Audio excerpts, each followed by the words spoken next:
What is going up, guys? Kyle here from the Side Hustle Wrestling Podcast with you. This is the first installment of the Kyle Reacts series. And of course, we're going to start with the first one with Monday Night Raw. That, of course, being tonight, June 2nd, 2025. How this is going to work, just so you guys know, is I'm going to watch these shows. That's going to be Raw, NXT, AEW Dynamite, and SmackDown every week, and we're going to record longer form videos for you just to kind of put it all together and give you a little bit of the good and the bad, at least from my perspective for this. I know Anthony may be doing the same as well, and of course, don't forget new nights for the podcast new days, I should say, every Friday.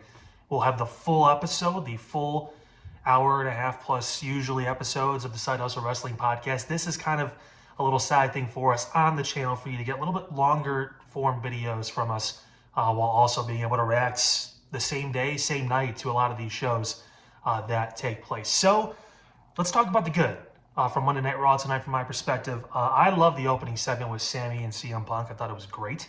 What they brought into it. Sammy is playing, I think a lot of people can see the emotional side of, he feels like he needs to be kind of that voice to CM Punk to try and get over this hurdle with the group, with everything going on. I think it's great.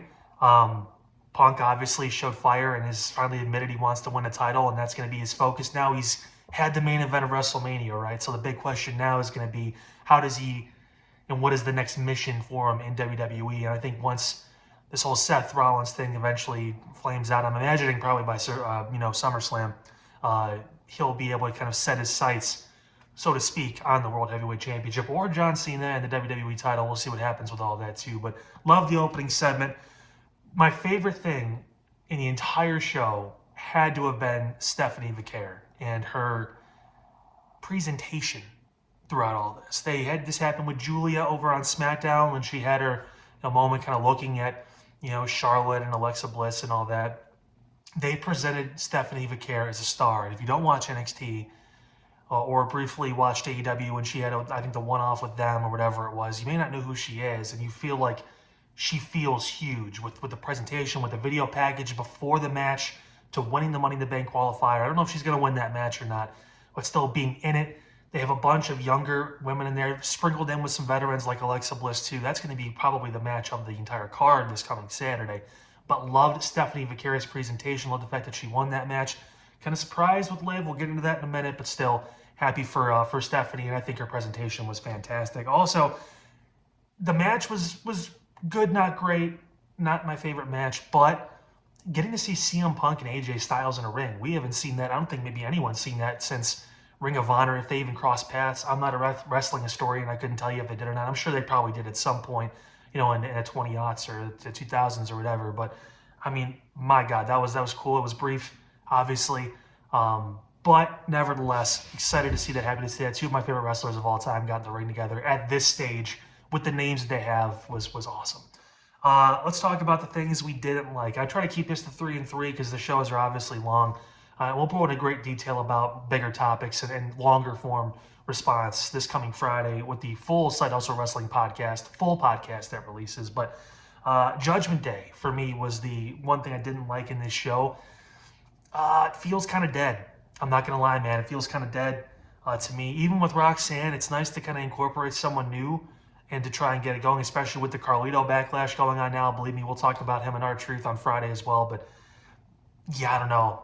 There's something that's not clicking with the Judgment Day. It feels like possibly Dom and Liv and Raquel are going to split soon from them. Maybe they form a new group with a new trio with Roxanne, Finn, and JD. Maybe they just go their separate ways and it's 3 and 3. I have no idea.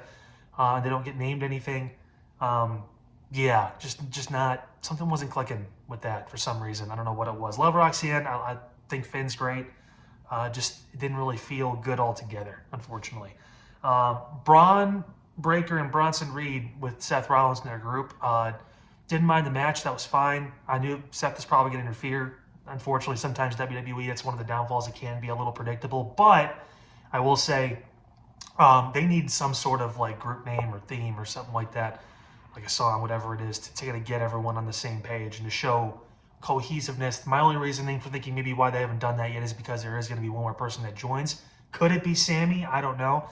That's the one thing the group is really missing. They have Seth, obviously, the group with him, so to speak, as far as the overall objective, but I think they're missing that last little step. So maybe we'll see something changes with all that. Who knows?